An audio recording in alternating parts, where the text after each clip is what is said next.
Hey guys, it's Dennis here with Revog Games. I'm joined by Joshua Weyers all the way in South Africa with my fancy ass catchphrase. yes, and we're back. We're back again for our weekly Revog Games podcast. Not a lot of big news coming off of the whole Sony buying Bungie thing, the whole Microsoft buying Activision thing, but there's still some news kind of following up on that, and a lot of like two big releases with Dying Light 2 and Sifu launching last week and this week. There is definitely a lot of stuff to talk about, but nothing like earth shattering. So let's start off with the Sony Bungie stuff. I mean, obviously we talked about that before in a previous separate video, but some of the details are coming to light, and it just really seems like this was not a play for exclusive content, really, and seems more like Sony wanting to get access to Bungie's Like proprietary tools and engines and stuff. and experience in Also, their terms expertise, yeah. yes in terms of online multiplayer and community and whatnot, because Games as a service. exactly, Stuff, because Sony is so good at the first person not first person first single player yeah, single player narrative games. narrative games. You know, those Kind of are games you play once off. You know, maybe you pick it up again a year later to play it, but yeah there's not a lot of longevity in those games. yeah Though you they got, are great. They are great. yeah, like Ghost of Tsushima. You're talking about The Last of Us, Uncharted, all that good stuff. But the multi online player thing is not really their deal, and so I Yeah. think acquiring Bungie was really to get themselves basically caught up in that area. And not only that, I guess on Bungie's side, Sony being Sony and having access to movie production, that they were interested in getting Destiny onto the big screen, and so being acquired by Sony is just a beeline right into that. I'm sure that was probably in the contract somewhere, like, oh, you're gonna help us develop Destiny into a movie, or I don't know if TV series plans are in their future at all either. But basically, taking it off of just video game screens and turning it into something even bigger. Yeah. It seems like they were more after the bigger user base with having something that's cross-platform, you know? Mm-hmm. Or not more after that, but like it's the way I'm reading into this is that they're going to be taking the earnings from Destiny 2 and well any other games as a service or Mm-hmm. longevity games that come out and using that as like a way to fund other projects at least. Mm-hmm. You know, that it seems like they're kind of getting towards that as well. Um, and to expand past the console brand, you know, to I guess Yes. push Sony's brand out more rather than it being like Sony, PlayStation, you know, which is funny because obviously they make a lot more than just the PlayStation. But that's the first thing you think of, right? Is the Sony PlayStation, you know? Yeah. Used to be the Bravia TV back in the day, but now it's Yes. just Sony PlayStation, you know? So I think they're just it's a brand move for sure. It's a move to get proprietary tools, proprietary engines that Bungie's worked on. It's having a team that has good expertise in online multiplayer games and games as a service games, which Sony doesn't have a lot of experience in because it's I wouldn't say that they've been against it, but they were really mainly pushing first player narrative games, and they still are. Like they have said in like Mm-hmm. many statements that that's what they're going to be pushing. That's their main goal is like story, so like heavy story first player. Sorry, I mean narrative experience as single player games. So if anything, like they may be good at doing co-op games as well, but multiplayer games, especially cross-platform, that's something they don't have too much experience in. So that's gonna help them as well. And in the financial aspect of it, like Destiny 2 is making money. Ever Mm-hmm. since it went free to play, at least the base game, you still have to pay for the expansions. But once it's gone free to play, got a lot more consumers onto it, which means a lot more people spending money with microtransactions. Yeah. So they're So definitely looking into that money as well. yeah. So definitely, it's with the whole kind of still being multi-platform, no exclusivity. It seems like we mentioned before in the other video, it's not really a counter move, you know, because they're not getting any type of super exclusive, like Destiny's not being super exclusive. They said whatever's coming in the future is going to be multi-platform. So, though people have speculated when they say multi-platform, maybe they mean PS or PlayStation and PC and not Xbox, but who knows? Anything free to play, like I always mention, anything free to play needs to be on every possible. It needs to be on everything. It needs to be cross-platform, and Yes. then like as long as your cosmetics are good, the money will come in. You know? Yeah, yeah. There's no point in limiting a free-to-play game. You're only limiting games, exclusive games, because you're trying to get people's money, Yeah. whether through a I do think subscription like Game Pass or purchase. the main thing that Sony has going for them in terms of their subscription service when they make the inevitable change and they get people to like hop onto it is the thing that people have been wanting every single console release. They want backwards compatibility, but it seems like with Sony's subscription service, depending on what tier you have, you should have a catalog to like legacy games from PS1, 2, and 3, which is a lot. That's a lot of games, especially PS2. There were so many games on the PS2, you know. And it's not the downside to that is that it's not new games, you know. I mean, you're playing off of people's nostalgia, and you're gonna have people like me who are gonna be like, hell yeah. But at the same time, I know this is not what we're covering now, but in terms of like their subscription-based model that they're moving forward towards, with those older games, most of the really good old games have already been remastered. You know what I mean? Yeah. So you're not going to be that excited to play like the old school, like some of the old school games. Even like some of the really popular PlayStation 1 games have had a re-release on PC or a re-release on the PS4 or PS5. You know what I mean? The original version just on the PS5, you know, or PS4. Yeah, I mean, they don't drive the backwards compatibility is a nice thing, and it may help with some people, but it's not a huge driver of subscription signups. It's day one AAA titles. That's what gets butts in the seats, as they say. Exactly. Yeah. I mean, they're expecting to go from like 10 million, like tens of millions of players to hundreds of millions of players. I think that's a little ambitious to say the least. Through this, I mean, just through this like acquisition and a couple other things that they have planned. But who knows? I still think Sony has what it takes to make some bigger deals. Not bigger acquisitions. There's still plenty of small acquisitions that they can make. But like I said, if Sony can make like deals with like Netflix or any other kind of like streaming companies, you know what I mean, to be able to push their subscription service more, then they could still be in it to win it, you know. Also, I think that the PSVR 2 is going to be fairly successful. You know, it seems promising so far, especially if you have a PS5. You know, I don't think the PSVR 2 is going to work on PS4. You're going to need the reason PSVR was so shitty was because it was being run on a PS4, you know, with 2007 Move controllers in your hand. So I think PSVR 2 is going to be not nearly as successful as this the Oculus, you know. No. But I think it's going to be that like I think you're going to get the same quality as the Oculus with AirLink. You know what I mean? When you're running the games off your PC, I think you'll get like a similar experience to that, but you're still going to be tethered, of course. And I don't know, it's going to have its ups and downs, but I think the PSVR 2 could be because look, Xbox has zero interest into getting into VR, which is weird. I mean, which is strange. Yeah, I mean, Microsoft is interested in AR, but more from a corporate point of view. You know what I mean? Not like everyone's gonna have AR glasses. It's like no, AR glasses are gonna be for doctors, technicians, military experts. You know, like that kind of stuff. But yeah, so I do still have hope for Sony. But I mean, right now, look, as someone who was a huge Sony fan, I've only owned like Sony products my whole life, especially in the country I grew up in. Xbox just wasn't. I mean, when the Xbox 360 came out, that was the first time anybody even cared about Xbox. You know what I mean? Even Nintendo wasn't really that popular here. It's just, especially because like of our country's past, you know what I mean? Like up until 1993, every other country hated us for good reason. You know, we had apartheid, segregation, and horrible things. I don't even think we were allowed in the Olympics and things like that. So it goes to show we're not going to get Nintendos either.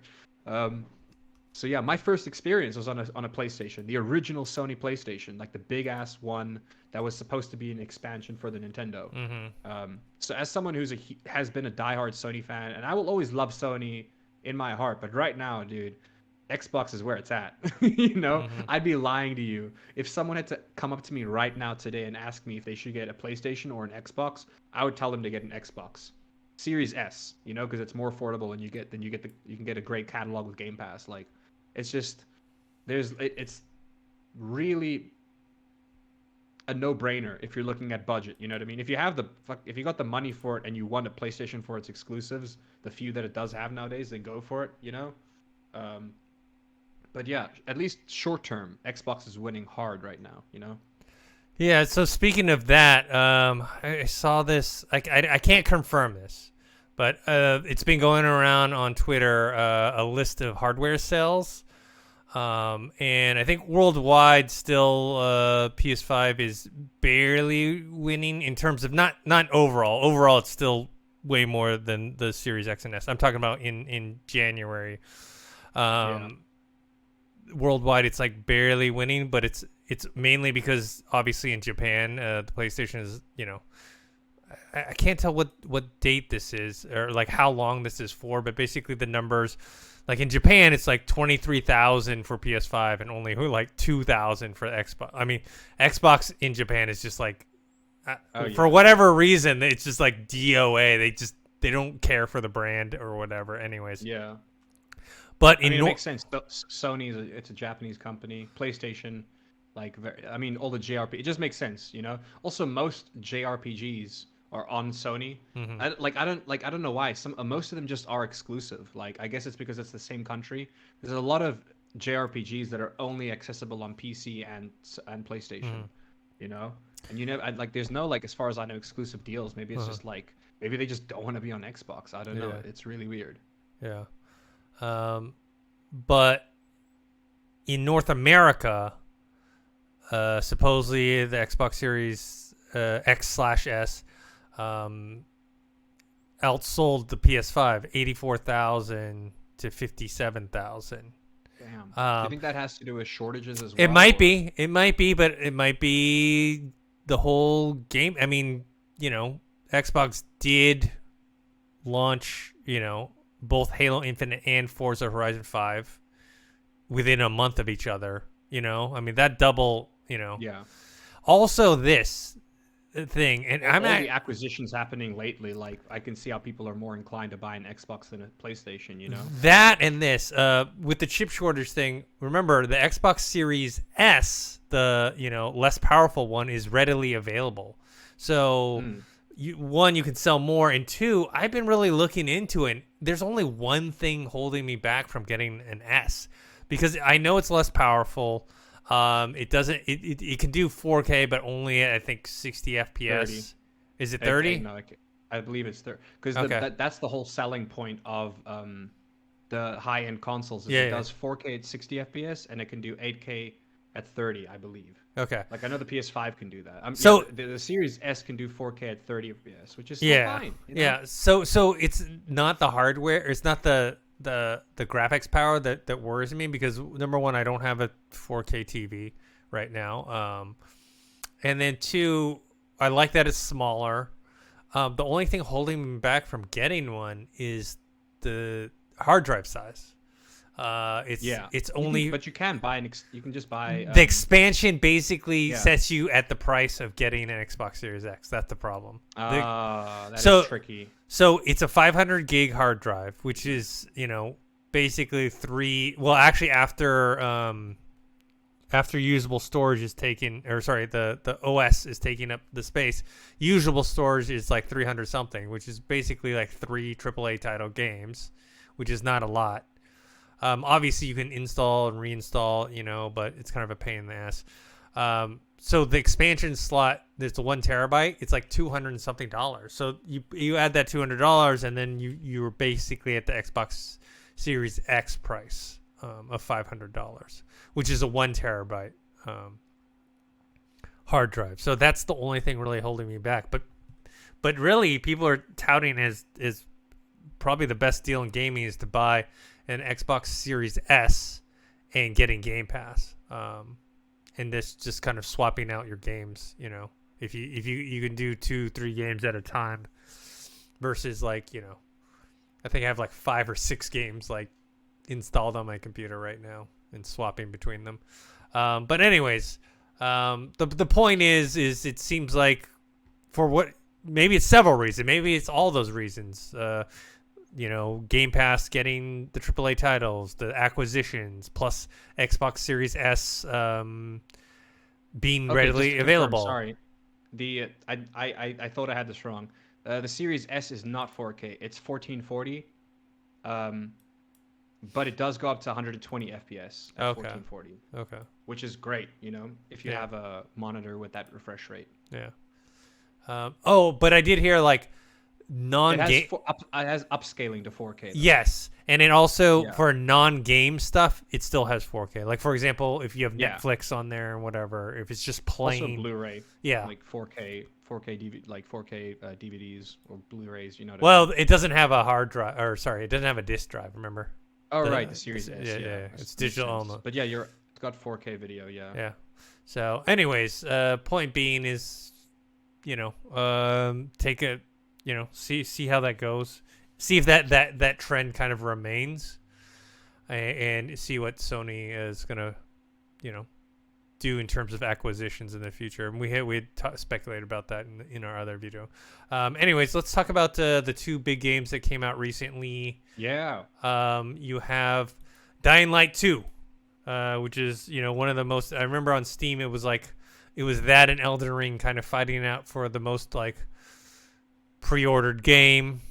Yeah, the most hyped game as well. You know what I mean? Yeah, and it finally came out, and it's gotten pretty good reviews. Though there are some issues people are saying in terms of the bug. People are saying the game's fun. It's a great open world. The parkour is awesome.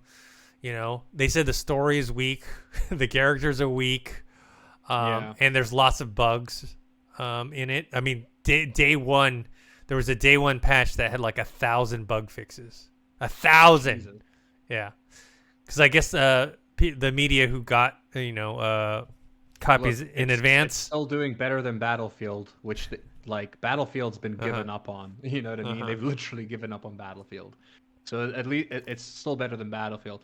I've heard some people saying that it's so weird. The people with the parkour, I've heard divisive things. There's some people who love it. They're like the parkour is great, and then there are some people that are like they like it, but it feels like it's missing something. You know what I mean? Like I have a lot of friends who've been playing the game, and they've been doing running around doing parkour, and it actually makes them want to go and play other games with parkour in it that's better parkour, like Mirror's Edge, but that's a game designed for parkour, that's different. Yeah. For the most part though, people are loving this game. Like they're loving it. The reviews for this are great, you know what I mean? Yeah. I mean the biggest complaints I said were story bugs, character and then bugs, but they said the world is awesome. It's big. There's lots of stuff to do. The gameplay is fun. So yeah, it's definitely a game. I don't think I'm gonna get it right now. This is a game, at least for me, especially with Elden Ring coming out later this month.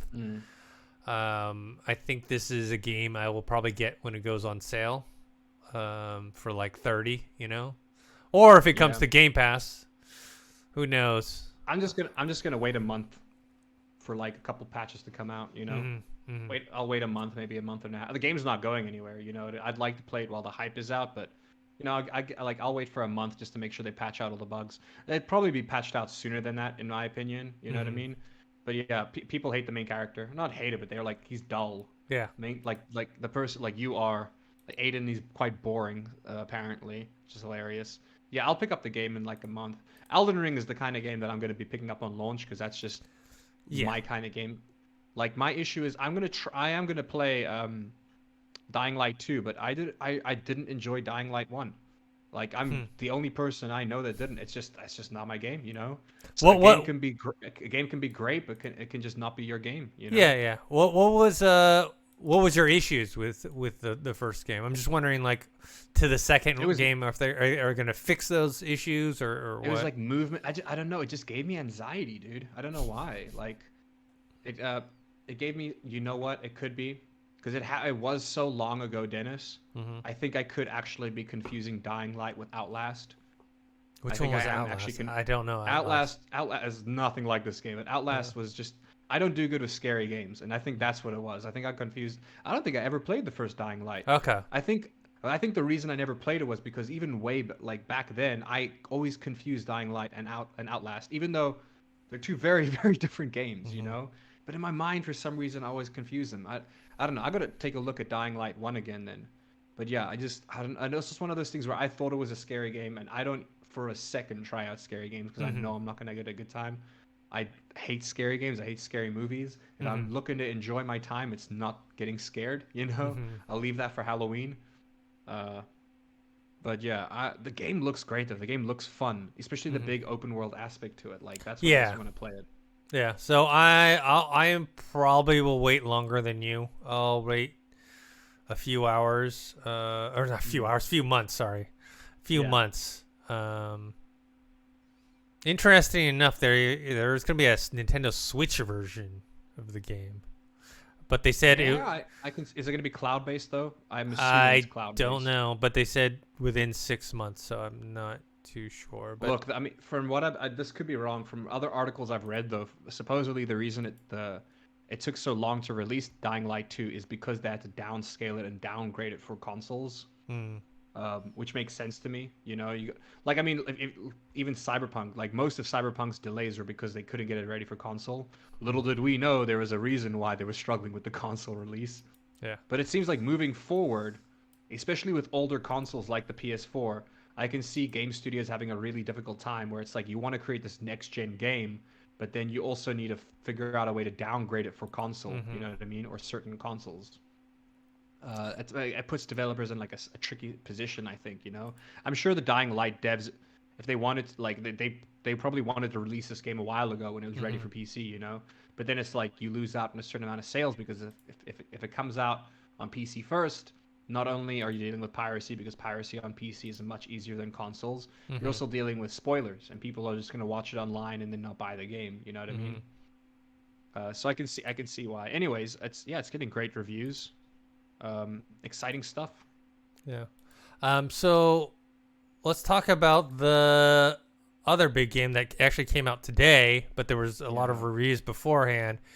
It's very interesting. Don't get to play it. It's so sad. Yeah. So, well, I mean, you could if you wanted to.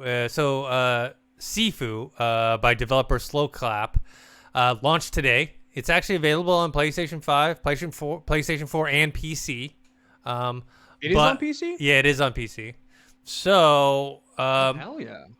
The thing about it is people are kind of, it's a divisive game, but it's divisive for different reasons, or for a different reason than you normally think. It's divisive. People think it's difficult, don't they? Well, that's the thing is people thought it was like this game where you, like a beat 'em up button masher kind of game. That that it was going to be like, okay, you progress and you go through multiple levels and then you eventually, beat the game, but it's actually only 5 levels. It's 5 levels. Okay, I didn't know that. Okay. I'll be honest. I knew the game was going to be difficult. Ever since the launch trailer, I was like, this game's going to be difficult. It is. I love it. Okay. Difficulty is rewarding, especially in games like this. So I knew it was going to be tricky, and I knew it was going to be, but it's rewarding. You know what I mean? So that's why this game is divisive, because they said, one, the combat is excellent. The animation and the actual graphics are fantastic. But the thing is that it is very hard. So the way the game is, this is the reason why it's only 5 levels, is this. So every time you die, you come back older, okay? So the first time Oh, that's cool. So the first time you die, you come back 1 year older, which is fine. The second time you die, you're 2 years older. The next time you die, you're 4 years older. So it just keeps. My God. So you really It's only. exponential. Yes. The only problem is that That's a cool mechanic, though. once you beat the first level and the first boss, whatever age you're at, that's how old you are when you start the second level every time you play it.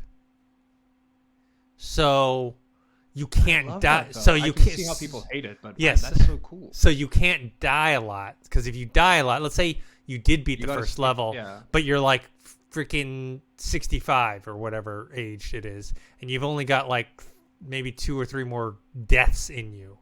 You're not going to make it all the way to the end, yeah. Yes. So you'll want to restart. So you those have to 5 keep levels do have a lot of replayability, which is good. well replayability. Technically. I mean replayability in the sense of you have to do better each time. You have to. It forces you to replay the game. Yes, you know? it forces you to get better at the game, to understand the environments, Mm. understand the enemies, understand their attacks. It basically makes you want to become a master at playing this game. And also fiddling with their upgrades. You do get upgrades in terms of your fighting skills in one. I think the one thing that could save this is roguelike mechanics. There is If it was a thing, I don't know if there is there, because if there's a thing where it's like every time you try the game, if there's a different upgrade path you can follow or something, that'll at least make it less tedious to replay. You know? Yes, in a sense, you can choose. You know, they give you options, and you can choose. Basically, they said there's like different techniques you can learn, but the problem is they eventually go away. But you can relearn that. You can relearn them. And then if you relearn them enough, they become permanent. But the thing is, then you're kind of using up your upgrades, and then therefore you can't kind of have a variety of techniques. Or you can kind of sift through a bunch of different techniques and jump around that you temporarily learn, you know, for different scenarios. Basically, you got to figure it out in terms of what strategy you want to go. But in terms of roguelike, in terms of the environment, it's not, because the environment's exactly the same. The enemies are exactly this. You know what I mean? It's not like Returnal, where the environment is changed up and the placement of enemies are changed. It's not like Hades or whatever. So that part if you can choose different, which I'm reading here, you can. Yeah. Depending on how many skills there are, like if there's a lot of skills, then that could make this define a lot. I don't think it's like a ton. It's. I mean, look, if it's anything less than 20, then yeah, it's less than 20. Can't really be, yeah, then it's less than 20. It's not really a roguelike mechanic. Then you're right, but that does at least give you that gives you some replayability. It just sucks because it seems like the kind of game where if you don't master it, like within the first couple of playthroughs, you'll hate it. I can see that happening easily. Yeah. So that's why the game is so divisive. But the people who are like gamers are loving it, because they love that it's like forcing them to master the game and to focus on the environment, focus on the enemies. And they also say there's no the enemies don't have any tells to their attacks. There's no like, ooh, he's gonna wind up and do this one attack, so you get ready to block in it. There's no prep. Yeah, they just go right at you, and you gotta, you've got to memorize the combinations yourself. Yeah. Well, I was looking at it here. A couple other articles have listed it too. So it doesn't have that many skills, but it still has a feeling, and they do say slight roguelike style, which makes sense. In sense of the repetition and, having to whatever, but you're not having... I suppose there's more possibilities in terms of which skills you choose. Like if you choose... If skills can combo together, you know what I mean? There should be multiple combinations then as well, which does make... Like I said, it gives it some replayability.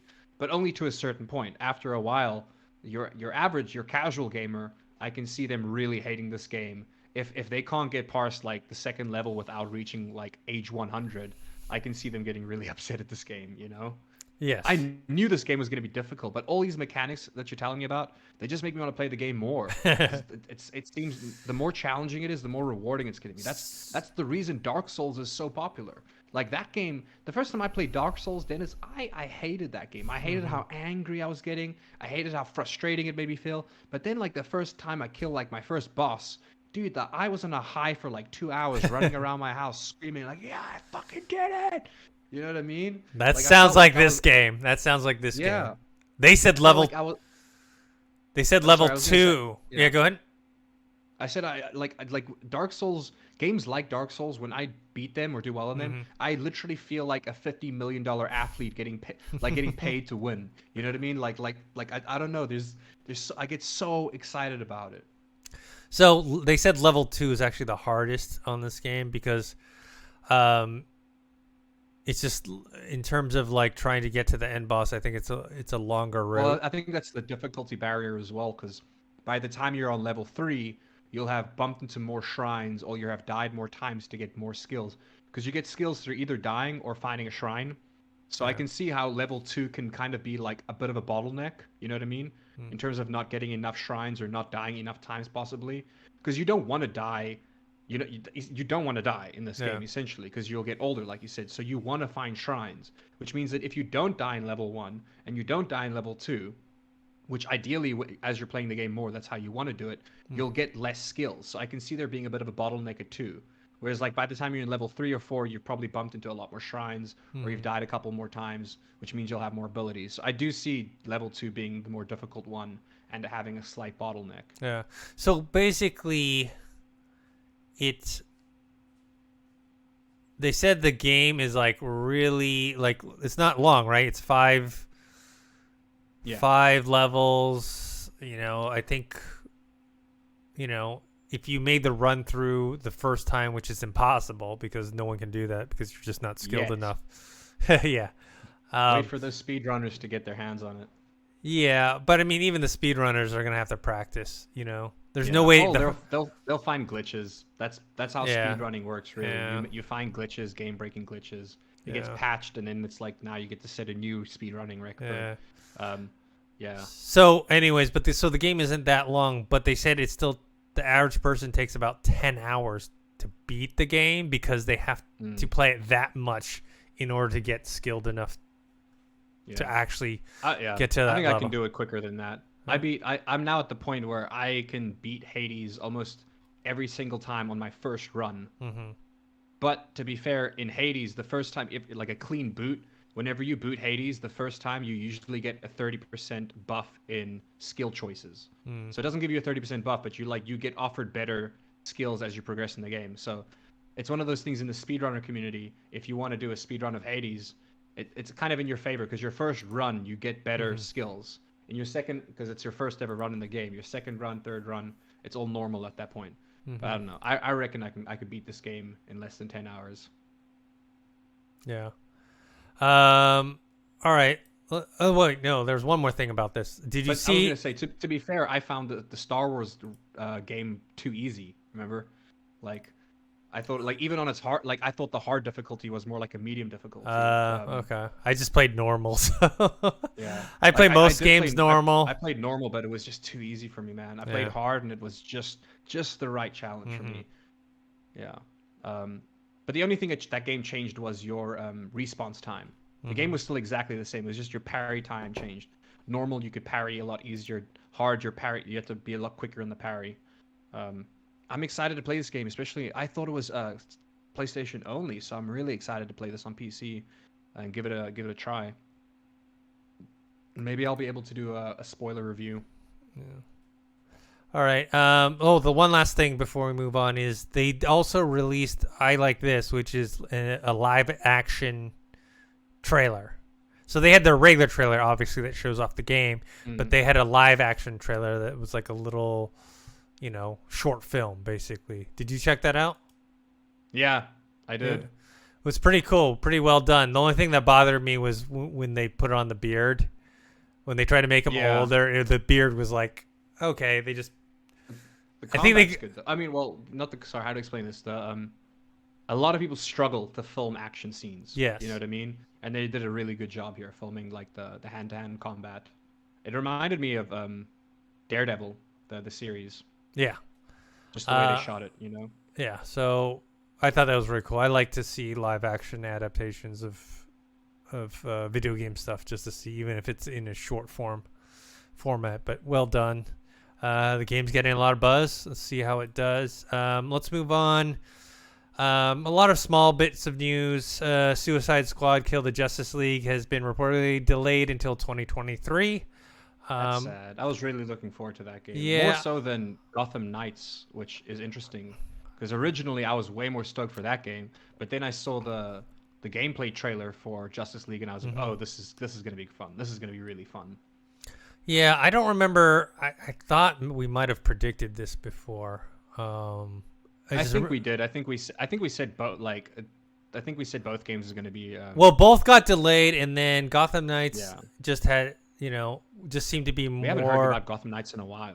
Yeah, but they had more to show. Do you remember they showed the whole They did missions that's true, and like Suicide Squad just showed some gameplay recently, So at the Game Awards, which was in December, so it's I thought it was ambitious for them to have it released in 2022. So yeah. Anyways, it got delayed. It's unfortunate, but like I said, there's just so many good games that are out and will be coming out, and it's not that, at least for me. I guess a lot of other people who are like hardcore for these like DC Arkham type of games are a little more upset. Here's another thing. Ghostwire Tokyo had a preview of the game. It seems more action oriented than horror, because they kind of, when you first talked about it, you thought it had maybe kind of a horror bent to it, but it's actually more of more this action. It reminds me more of Shadow Warrior type Yes, vibes. yes. You know what I mean? The reason why we thought horror was because the first trailer we saw was more of a focus on like Japanese folklore horror characters, which are like I only because of anime and manga I know about these folklores, and they're very like repeated kind of things. So because they were horror, like folklore horror kind of thing, we assumed it was going to be horror. I actually, I'll be honest, I always thought that this was possibly going to be a roguelike game just because of the way the action was like put together. And also like there was some confusion as well, because there is a game with a very similar name coming out for the PlayStation, I believe. It was announced at like an E3 like 2 or 3 years ago. It had a very similar name. I remember that lady came out on stage and she went viral. People were like, I thought that was Ghostwire. Swooning over her. I thought that was Ghostwire. No, I think that's another game with a very similar name. Because if it was, then what we're seeing now compared to what they showed us at E3 a couple years ago is very different. Well, because I don't think it wasn't gameplay footage at E3. Yeah, I think it was just. It did seem like a horror narrative. Yeah. Almost, it made me think of like Heavy Rain. Like I thought it was going to be like a detective game, where you're trying to solve something and there's dialogue. But now what we're seeing is just action, and I'm so excited for this game, Dennis. Like I said it previously when we last saw gameplay, because they had given us gameplay before, just from the first person point of view, and it was so action packed, and they're just doing all these like you're using, and it's also things like, as someone who consumes a lot of anime and manga, like it's things like all the hand symbols and stuff they're doing. I've seen it in various animes, and there's like a lot of there's a lot of throwbacks to certain animes and certain cultural references within Japan, and like their Shinto shrines and things like that. It's really cool. I'm actually really excited for this game. This is one of the games that I'm most excited for. I'm just as hyped for this as I am for Shadow Warrior 3, which is in development, I believe. So isn't Ghostwire isn't Ghostwire Tokyo one of those? It's weird because it's like gonna be exclusive for PS5, but it's actually owned by Microsoft now. I think it is. Sucker Punch is Tango. My bad. Tango. Yeah. Or am I wrong?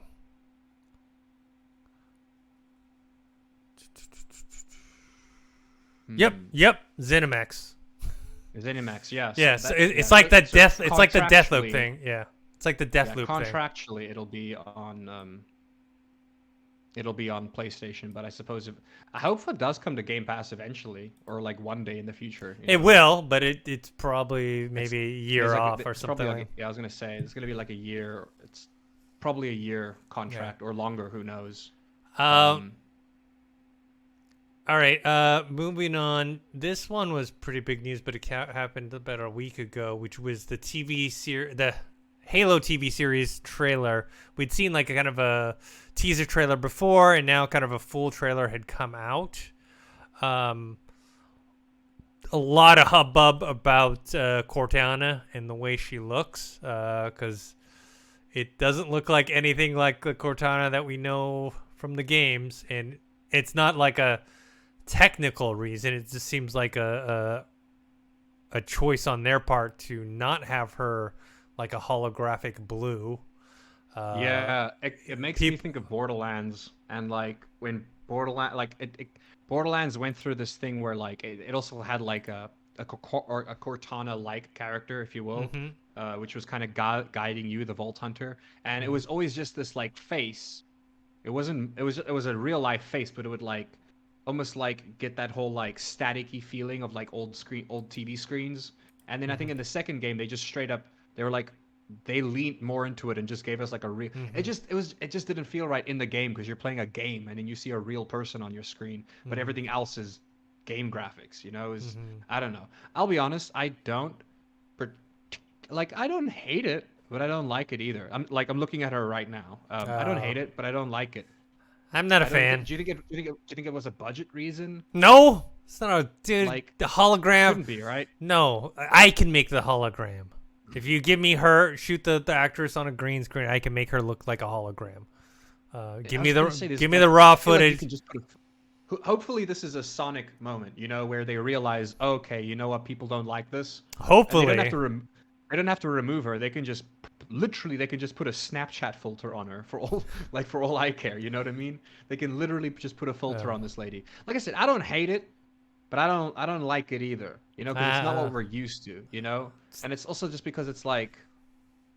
I know AIs can be advanced, but it's like it just feels more like an AI if they were computer generated. You know what I mean? yeah, it just Like when looks like a human, right? It just looks like a. or if they like went, you know, like Samsung Sam, like even if they went like that route, you know, like Samsung has their own AI Mm-hmm, person, the mm-hmm. Samsung girl, Sam, whatever. If they like did something like with like that would have been even better. You know what I mean?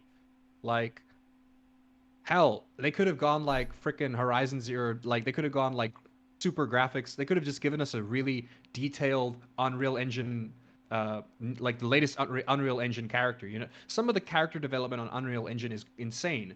You can still see that they're digital characters, but they look fantastic. And you know what? It's not a budget issue, Dennis. You're right because you can literally pay somebody like $50 on Fiverr to make you a freaking character model with Boneworks and everything. You know what I mean? Oh, yeah, I don't know. The thing is, there's not. I don't think there's enough backlash about it for anything to happen. I mean, But like I said, there's yeah, backlash from the community about it. I mean, it's the biggest yeah, people going, or biggest. A lot of people are like, okay, like take the Cortana part out of this trailer, and I have everything to looks great. see Besides this, you're right. see. Besides that, I'm mixed about it. To be honest with you, I think Like it the armor looks great. I will say that. Like everything indoors looks great.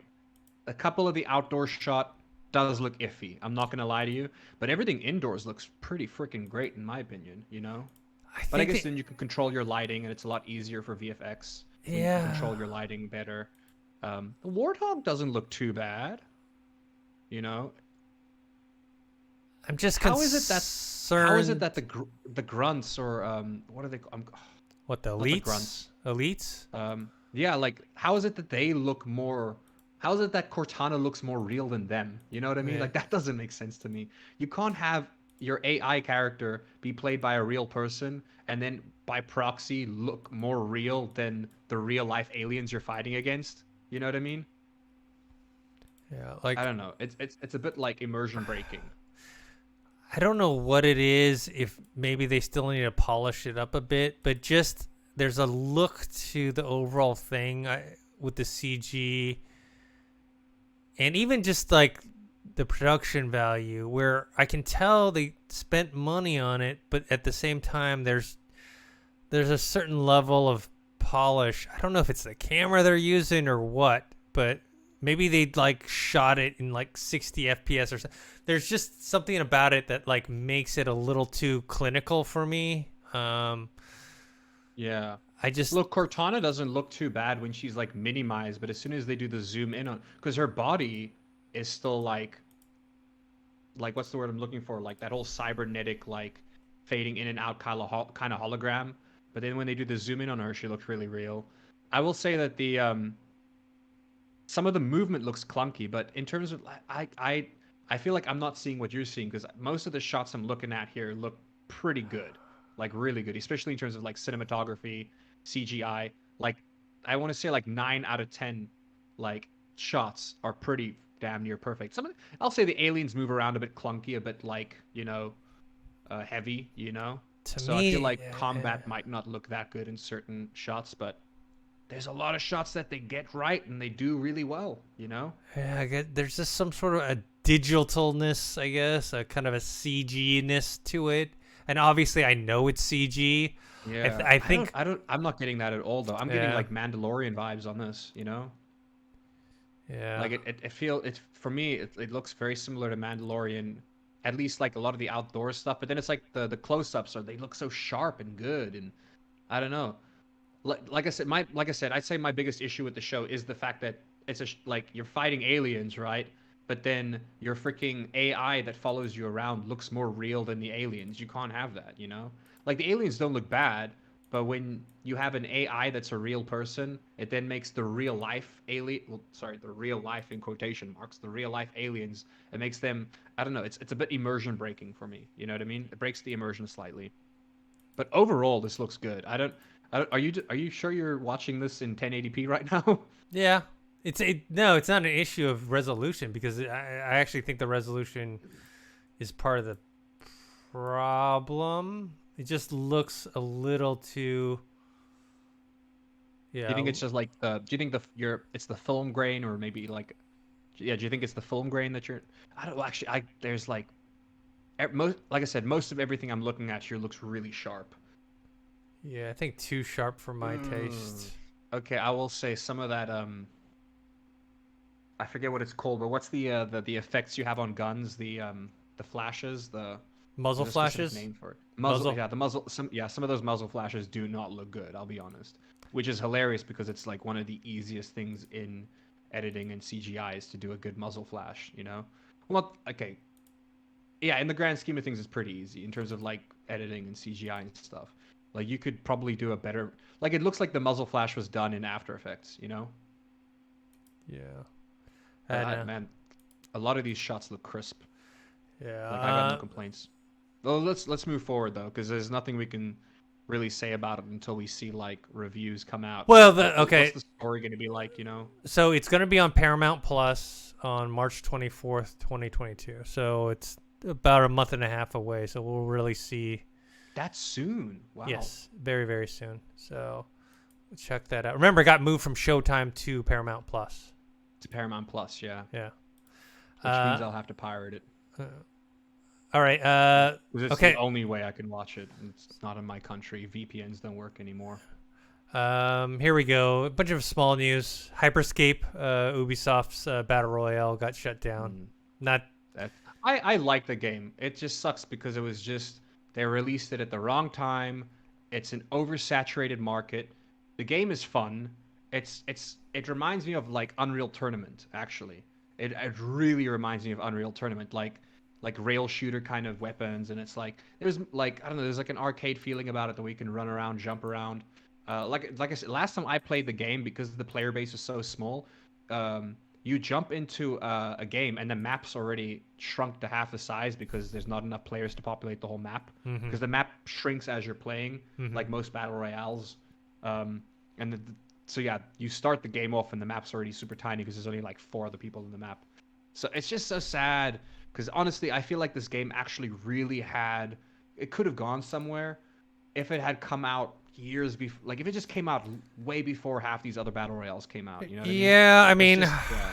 I remember when we talked about it when it launched, I said 2 things, and I still think they hold true. Look, I never played the game, so I can't tell you about. I'm not going to judge the quality of the game. I will tell you 2 things. One, yes, it came out during a saturated time, right? We already had too many battle royales, too many free-to-play games coming out.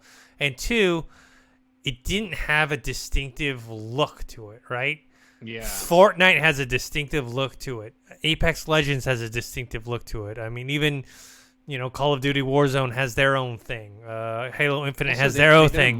They didn't market the game at all after launch. They marketed the crap out of it right before launch. Like it got a lot of hype on launch, and then they just stopped They just stopped marketing, like completely stopped marketing. You know what I mean? They stopped working with influencers. They stopped working with streamers. And I don't know why. And you're right, it didn't have its own style. Also, the battle pass, because the game already looked kind of extreme, if you will, in terms of like what the guns looked like and what you looked like. When you add in these cosmetics, they don't look much different than what you're already owning. So the battle pass wasn't worth it. You know, there was zero financial gain in that. Yeah. And also, I'll be honest, I feel like the game would have done better if it was not a battle royale game, but more like an arena shooter, like Quake. I think Possibly. literally this game would have done so much better if they focused on doing a bunch of different maps instead of one giant open world map. I get it though, because they were trying to make a battle royale game. That was their idea. But I feel like if they went like the Halo route instead, where it's like a bunch of different maps, a bunch of different like game modes, this game could have done well, you know? Because it was fun. It really was fun. It was just the player base fell off so quick. People just I guess they were bored of the game, you know? Yeah. Like right away. Yeah. All right. Next one. This one was just kind of interesting. They had some leaked footage of Star Wars. Remember the canceled Star Wars game 1313? That was kind of this like bounty hunter Boba Fett led game. Oh yeah. So they showed off some footage. It looked pretty cool, showing Boba Fett like kind of in Running this around. world, in this kind of more of the dark, seedy world. And then the cool thing was they said like some of the concept art stuff actually ended up getting leaked, or not leaked, sorry, getting put into the Mandalorian and the Book of Boba Fett show. Oh, that's cool. Yeah. I'll be honest, like a lot of what I'm looking at looks like a lot of fun. It sucks that they never did this. Mm-hmm. Yeah, like this actually looks like it could have been a fun game, you know? Yeah. Well, who knows? Maybe, I mean, that's the way the internet works. When things get leaked like this, it gets traction, and then maybe it can get put back on the roster for somebody to make it, you know? Yeah. Deadpool literally, the movie Deadpool would literally never have happened if somebody didn't leak Ryan Reynolds. Yeah. If somebody didn't leak the original footage of the movie, you know? So in this case, I don't think they will, because it sounds like whatever they kind of had the vibe of this ended up being Jedi Fallen Order, because they basically. Well, yeah, I was gonna say, it's also there's just too many Star Wars games in development currently, if you think about it. Yeah. So basically, there's just the right amount, but you can't add more. They were making they said the vibe was like Uncharted, you know, in this game. Yeah, I can see that kind of actually. Which you got get from that vibe. Jedi Fallen Order was that, so. I see a lot of I was gonna say a lot of the mechanics I saw in that video, they did have in Jedi Fallen Order. Yeah. They had a lot of those same mechanics, and even like the same animations. Mm-hmm. I would say a lot of the same animations for like movements and stuff. All right. This next one I just put on today, which was basically, do you remember that game Scalebound? It was supposed to be this big like. No, but I actually did. I did read about this. Platinum Games kept popping up on my timeline a few times. Ooh, camera shake. So Scalebound was supposed to be this huge AAA Xbox exclusive game that was focused on dragons and RPG. It's like an action RPG. It was, I do remember this. It was like their. It was like their big. Yeah. Yes, it was supposed to be like their big game, right? Because remember, Xbox only had Halo and Gears of War at that time, and they need like a big exclusive to battle with Sony, and this was like the one. Big focus on dragons, like a real big focus, and riding dragons and stuff.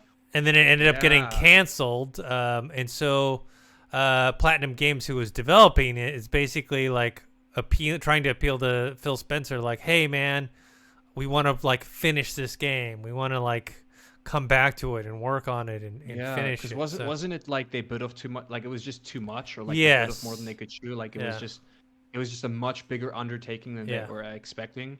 Yeah. Which also, I mean, this has got nothing to do with it, but I just saw one of the characters now. We haven't heard much about Beyond Good and Evil in a long time. Mm-hmm. And that was something I was really stoked for, was the sequel to Beyond Good and Evil, because they were doing the whole, well, kind of like No Man's Sky, where it's like you can go to like 2 or 3 different planets, like you enter and re-enter the atmosphere. There's a literal world for you to explore, though most of it's barren. You're just going to be exploring the cities. We haven't heard any news from that in a while either. Though I'm sure they're still working on it. I'm sure we would have heard news if they decided to cancel it or something, you know? Yeah. All right, let's move on. This one's kind of we mentioned this before, but basically Nintendo isn't interested in acquiring companies. They are, focused on that Nintendo DNA, which is kind of what we said before, right? We talked about how they're their own thing and they really only need these few games that they put their heart and soul into and people love, and that's kind of it. They don't really need to buy their other companies or acquisitions. I mean, considering Animal Crossing, like how incredibly hyped that was and the amount of people that played it. We said this before. It just makes sense. There's like very little reason for them to acquire anybody. And if they were going to acquire anybody, it would be somebody like Capcom or Sega. Yes, yes. Like those are the two that make the most sense. Uh-huh. There's no need for them to acquire Niantic/Pokemon Company because like Pokemon isn't on any other system, besides your cell phone, I guess. Yeah. And they have a close partnership. But yeah, there's zero reason for them to acquire anybody. Speaking of as well, I was going to mention this earlier, but if we're talking about it now, the Nintendo Switch just recently outsold the Nintendo Wii. Yeah. Which took me by surprise. I knew the Nintendo Wii was popular. Like when the Wii came out, like Wii Sports on its own sold that console. I bought one just for it. I bought myself a Nintendo Wii in 2018 because because I missed playing Wii Sports. You know what I mean? Like, and it's a great co-op game. It's a great party game, and you got friends over. You play some Wii Sports. You know what I mean? So that console sold really well. So the reason I'm surprised is because I actually genuinely thought that Nintendo Switch broke that sale by like a while ago, but they only did it recently. Like they just recently beat the sales of the Nintendo Wii, which is a good thing though as well. Like good for them. It's a good console. I'm currently using mine to play Pokemon Legends Arceus, which I'll do a first impressions at the end of this video. Or I could do it now while I'm at it, seeing as we're on the topic. I'm gonna go for that. I'm gonna go for it. We're here. Why not? I've been playing Pokemon Legends Arceus, which just came out recently. I'll do a spoiler review once I'm done with the game. I know we don't cover much Nintendo news and Nintendo games on this, so I'm trying to get some more Nintendo content out there. I'm loving. They've changed the game drastically. It's open world. Well, there's like big open world levels. You know what I mean? It's very Legend of Zelda inspired, Breath of the Wild inspired in terms of its open world and the way it looks. They've added means of travel. You can now ride on Pokemon or fly Pokemon, or there's 3 different Pokemon that you become friends with that you can use. One's essentially a horse. It's basically your motorcycle or bicycle to get across the land. You have another one that you can fly or use as a glider, and then you have another one which is for sea travel, for those 3 means of travel. So they've added that, which is really, really cool. Also, it's set in it's the beginnings of Pokemon. Like they have just invented the Pokeball. Everything kind of looks like feudal era Japan. Like they're in the process of having technology, but they're still like old school in their traditions. So it's essentially an isekai, which is my favorite genre, where you're this guy, and people are saying it's actually a sequel to Pokemon Diamond and I forget the other one that accompanied it. Pearl, I think, Diamond and Pearl, which they also did remaster just recently. People are saying it's a sequel because it's you from that game, but you got sent way into the past by Arceus, which is the god of Pokemon. You got sent way to the past, and it's just cool because it's like very like feudal era. Everyone's like in kimonos and stuff, and they've just invented the Pokeball. Even looks different. Like it looks like a steampunk Pokeball almost because it's so old. And you're kind of there at you are basically like almost like creating like the origin story of Pokemon, and I'm enjoying it so far. Gameplay is still very similar, but it's still turn-based combat, but you're not locked into the game. Like you can walk around, and you can actually walk around your Pokemon while they're fighting. Boss fights are a lot more involved. You don't even have to use your Pokemon for boss fights. You can just fight the Pokemon yourself. By just throwing bombs at them. But these are like the boss fights are these like Pokemon that are huge, they're angry, and they're quite big, and you can literally just run around them throwing bombs. So I'd say the game is a little too easy at that point. Like if I'm just throwing bombs at a Pokemon to kill it, it like defeats the purpose of training a Pokemon and raising its level to fight the boss. You know what I mean? So I feel like they might have to nerf that. But yeah, so far I'm only like I'd say 2, 3 stars into the game because there's no badges in this game as far as I can tell so far. Used to be you challenge your gym trainers and you get badges. This is more like you're part of like a survey corps. And the more Pokemon you catch, and you need to catch multiple of a Pokemon. Like if there's one Pokemon, you need to catch it like 30 times to fill out its roster. But you don't have to like battle it. You can just throw a Pokeball at it. It's almost like fishing in a sense. You're just throwing Pokeball at random Pokemon. But you level up. There's like a star system, and instead of getting your Pokemon badges, you're like leveling up stars. Like you're leveling up within the Survey Corps. And yeah, the goal is to catalog every single Pokemon because it hasn't been done yet before. There's no. It's set in an era where everyone's afraid of Pokemon. Like this isn't like the Pokemon we know where everyone's all buddy buddy. This is when everyone's like, Pokemon are dangerous. Don't go near them. They might hurt you because they don't know what Pokemon are. They're still kind of new to it because it's way back in the past. But that's my first impression so far. I'm enjoying the game. It's a very different take on Pokemon. Still has the core mechanics there, but they've added quite a few different things, and I'm glad because you can't do the same thing for every game for like 30 years. You know, you got to be innovative. So they were innovative. Good for them. It's selling well, and yeah, I've enjoyed it. Once I'm finished with the game, I'll do a spoiler review on the channel. Cool. Speaking of games we're playing, I know a game I've been talking about a lot with you, and I had posted a first impressions video. The Zenith, the Last City, the VR MMO that's on the Quest. You can also get on PC VR for Steam or Oculus. I think it's also on PS VR as well. Basically, if you've ever played Phantasy Star Online or a lot of these RPG MMOs, but the art design reminds me of Phantasy Star Online a lot. It does, especially the weapons and stuff. Also Yeah. makes me think of that. Well, the character too, the way your character looks. But anyways, Yeah. Well, the cosmetics as well. Everything's very Phantasy Star Online. You're right. yeah. So if you have a Quest, I would definitely recommend it, especially if you're into that genre. Like I'm not a VR system because it's on all yeah, VR systems. The obviously the graphics are better on the PC VR. I do it on the PC VR through AirLink to my Quest. That's the best looking for me. But if you just play on the Quest, it still looks pretty good, especially for a Quest game, considering how many characters there are. But it's a lot of fun. You get addicted like all those MMORPGs where you just want to level up your character, level up your weapons, get better gear, get better cosmetics. You go on dungeon raids, with other people. You form your own guild. Cooking is satisfying as well. Like it has its own cooking mechanics. Yeah, exactly. Which is quite cool. Did you get it? The first time I did play the game again more today. Okay. And I tried it out with what you suggested with like the VR smoothing thing. Yeah. Because I haven't played as much VR as you. Yeah. Right. It was the first time I played it. I had a really good time, but after an hour, I was getting lightheaded. I was getting nauseous. I was just overwhelmed. And then because of that feeling, I like couldn't focus in the game. And then I was like out in the wild, just fighting stuff. But I'm like, what's my missions? I have no idea. Like I must have missed it in the beginning, but I was like, how the hell do I access my main menu? Like I'm clicking all these buttons and I'm like, I can pull up my mini map on my wrist, but how do I access the main menu? Main menu is the left menu button. Left. Okay, that makes sense. I literally tried every other button. And that brings up this whole menu. Like I've seen the menu before because I've looked at tutorials. Yeah. I just couldn't get to it myself. Yeah. I felt like an idiot because even the people who are doing the tutorials, they don't tell you how to go. They like this is what you do in the settings, but they don't tell you what button. Like then again, I must have been an idiot to miss that. I probably glossed over it in the text.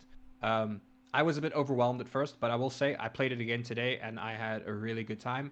I think I'm enjoying playing mage more than the dual wielding sword. Yeah. I still prefer. What I like is they give you two options. You can be a close quarter like dual bladesman. That's what I do. Or you can be a mage. But what I like is after that they then give you the choice of your role. Usually you're locked. Usually, like in terms of MMOs, if you're a dual wielding, you're gonna be a rogue. That's what you are. You're locked in. You're like a rogue. You're doing DP. Like you're gonna do DPS. But what you can choose is once you've chosen your fighting style, whether you want to do swords or magic, you can then choose your role, which is DPS, tank, or healer / support. And I like that. Like no matter what weapons you have, you can be a healer. You can be a support. You can. Yeah, I did enjoy I first made a character with swords. I played it. I enjoyed it. But a lot of the abilities, that's what made me nauseous, is that because they make you go like faster, or there's like dashes and Yeah. things like that. It kind of made me a bit nauseous. I've noticed that for someone like me who's a bit more sensitive to that motion sickness, the mage is a lot easier to play because you can keep your distance and just fire from a distance. You know. Yeah, definitely. I let me know when you're available to play some Xena so we can team up and go on some raids and whatnot. Yeah, there's like you just gotta tell me what world you're on. yes, what server? I don't know. Do you know are characters locked to servers, or are No. that's something to look into. Okay, cool. No, So I no. can just join in with Yes. my mage. Yep. Okay, sick. Yeah. Yeah, Hell we yeah, we I'm just got definitely gonna hit you up. you just have to plan ahead of which server you're gonna be on. I played with Mark. I played with Mark before and stuff. We hit up the same server. I mean, while we're on that topic, I will say I finally, after like a good year of talking about it, I finally got to play pickup basketball. You know, I enjoy, dude. It took me a while to to score some points, but that's more about my ability. That says a lot more about my ability than anything else. But I had a fun game. The game's good. I like your courts. I like the way it looks. You know, I like the dribbling function. It's really, really cool how you just like hold in the triggers and you just move your hand up and down. You don't have to worry about actually which is really great because I tried doing it without like the function holding down the trigger, and it was so difficult. So I'm glad you guys added that function. So yeah, pick up basketball VR. Try it out, guys. Yes. It's a good game. Yes. All right. Let's move on. The next one I have, we only have a few more. Microsoft CEO doesn't see Activision Blizzard acquisition being blocked. This is not. Yeah, I don't see that either. It's not Phil Spencer. It's the head of Microsoft, Satya Nadella, and he said the same stuff that I said. He's like, "What? Like we're number 3 after the acquisition.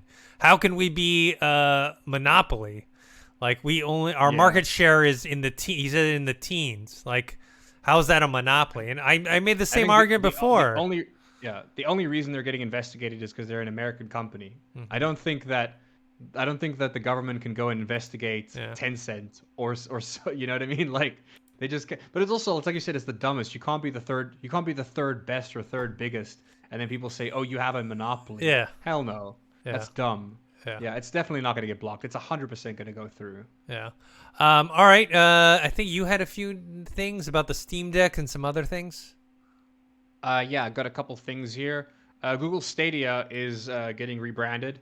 As what? Which I have no idea. Because the first, like last time I heard news about this, they were dropping it. They were just silently pretending it never happened. You know, that's what I heard. But now they're apparently rebranding. There's news from AT&T and Google that the game was being powered by the they're developing something new. They're using the technology from Stadia to make something new, essentially. What is this?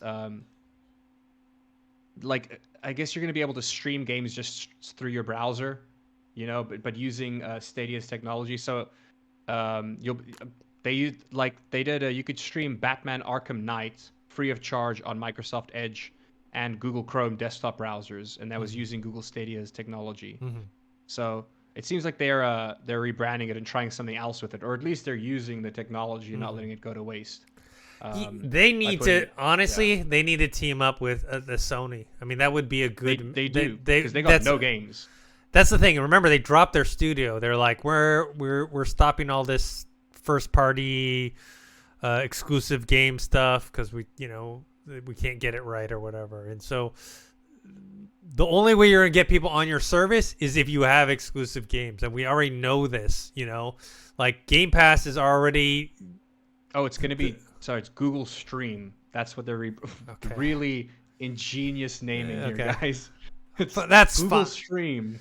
Whatever. I mean, the point is they need to get games on there, and not just games that you can already buy. You need to have something exclusive. So the only way you get I think Sony might, because Bungie had a deal with them. Bungie was going to be using Google Stream supposedly. Well, and if that so who knows? I have a feeling Sony might be getting in on that. They better get on, because remember the thing with Microsoft and Game Pass the cloud gaming is that Microsoft already has their cloud computing. Like their whole business is like Yeah. Well, they got basically xCloud, yeah. Basically, they have all the resources to do that. Sony does not. Sony is not in that game, so they need to find someone. Actually, remember they were actually using some of Microsoft's stuff, or plan to work on using Microsoft's servers. So partner up with Google, because Sony has the games, and Google has the resources / technology. That's a good fit. You know, Amazon themselves too also have the technology as well. They're starting to do the games. I mean, whatchamacallit was a fairly big hit. Why am I blanking on the name? The MMO. New World. New World was a big hit. So, amazing until you get to the end, and then there's nothing to do. Yeah. So it's that's not an exclusive game, but it at least shows that they're first party studio can make something that people want to play, which is important. Moving on real quick because I got to get going. Yeah. GTA 6 is in development. I mean, we knew they were in pre-development for a while. They had wow, my mind is blanking. Patented, that's the word. I almost said pirated. They patented a couple of technology a while ago, mostly about AI technology. So we're looking at a much more advanced AI for the NPCs moving forward. Mm-hmm. But they also said that they are going to be taking their time on this game because GTA 5 had so much longevity. When they released GTA 6, they want it to be the same thing where it's like, we want people to play this game for 10 years as well. Yeah. You know what I mean? Mm-hmm. And we're actually almost kind of getting on that 10-year point for GTA 5. You know what I mean? So I see they're going to take their time with GTA 6. They're not going to release it until it's perfect. And they expect that GTA 6 to have just as much, like it's going to last a decade, just like GTA 5 did. Yeah, this is a big no surprise. I mean, everyone knew it was happening.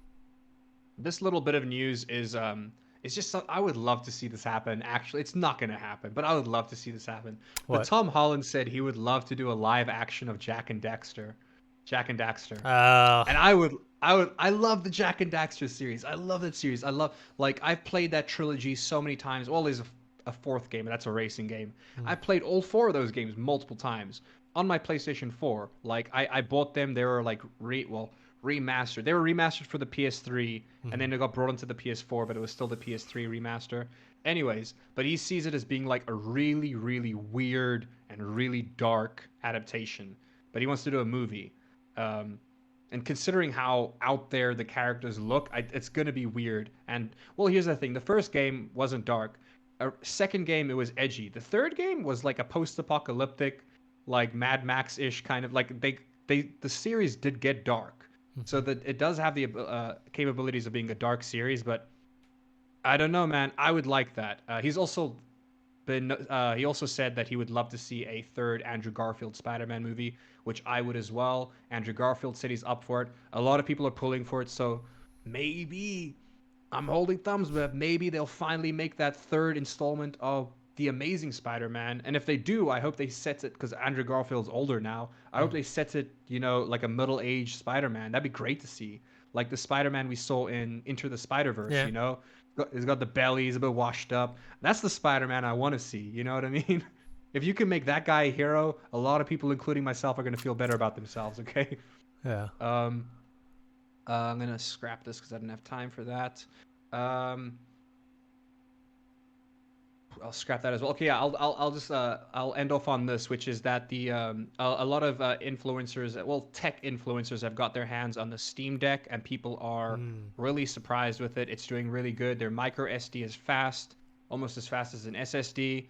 Games are running great on it. However, Epic Games has said that they will not be updating Fortnite to run on the Stream Deck, and that's because of security risks. With regard to anti-cheat on the Linux platform, supporting custom kernels, and the threat model to a game of Fortnite size. Anyways, point is, Fortnite is most likely never going to be on the Steam Deck because of it'll just be too easy for people to cheat on the game, which is sad to see. But also, Epic Games and Steam aren't exactly like buddy-buddy. No. You know what I mean? They're technically rivals. So I didn't see them doing that in the first place anyways. And then I believe someone said the same thing possibly about Warzone as well. And if that's the case, if both of those games have already said, listen, we're probably not going to be on the Steam Deck because of vulnerabilities, I have a feeling a lot of competitive games might follow the same route, you know? But that doesn't change the fact that the Steam Deck's going to be great to play single-player PC games or just games at like a more affordable rate, you know? I saw some pictures of the actual Steam Deck next to a Switch, and it's big. It's big. Yeah, it's big. It's not a small device. No, but I mean, look, it's considering like it's not the most pocketable device. The Nintendo Switch it fits into most pockets. It fits into my pocket. It takes up the entire pocket, and like maybe a quarter of the Switch is sticking out, but it works. You're not going to put this in a pocket, but also like it's a valuable piece. I mean, the cheapest version is what? I could be wrong, but like $400, I think. Which is cheap, you know, for this type of product. But with cloud gaming, that'll be great. You get very little hard drive space with that. But with cloud gaming, also it has a micro SD slot. You know, I think that's more than fair for some people to do. You know, if even with Game Pass, you know, once xCloud's completely up and running, this will be perfect. But the size makes sense once you consider the fact that you can plug in a monitor, a mouse and keyboard, and literally run it like a PC.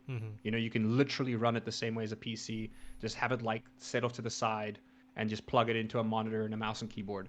So yeah, it is bigger than I thought it was going to be as well. I thought it was going to be slightly bigger than the Switch, but it's big. It's big, It's very big. And the touch controls have been doing quite well, apparently.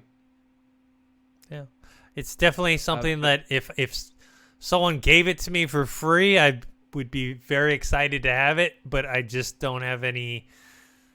I don't have a need for it. Yeah, that's the thing. It's very awesome. I just don't in my life. I just don't have any need for it. Like, where am I gonna if I was looking for a budget gaming PC and I didn't have one, this would be amazing. Yeah, like 100%. You know. Yeah, but I have a PC. I have to have a PC for work and edit video editing. So I have a capable enough PC. If I didn't buy a Switch, I would have bought this for the extra $100, 100%. But actually, no, that's a lie. I prefer Switch because of the IP that Nintendo owns. Yeah. You know. Like, I got a Switch specifically to play Nintendo. Steam Deck, you're not getting anything in terms of games that you can't play on your PC. It's just a convenience thing. Exactly, yeah. But that's the last bit of news I have. I do have to get running. Cool. All right. Thanks for joining us. You can subscribe to this YouTube channel, youtube.com/Revog. We have this podcast on Anchor.fm and Spotify. You can follow me on Twitter @ThinkHero or Instagram Dennis.tzng. Josh, where can people find you? You guys can find me on Twitch @It'sThespis. There should be a link in the description. And you guys can also find me on the Revog Discord channel if you ever want to chat or play games. Cool. And then if you're on Zenith, come find us. We're going to start gilding up. All right. Talk to you guys later. Later.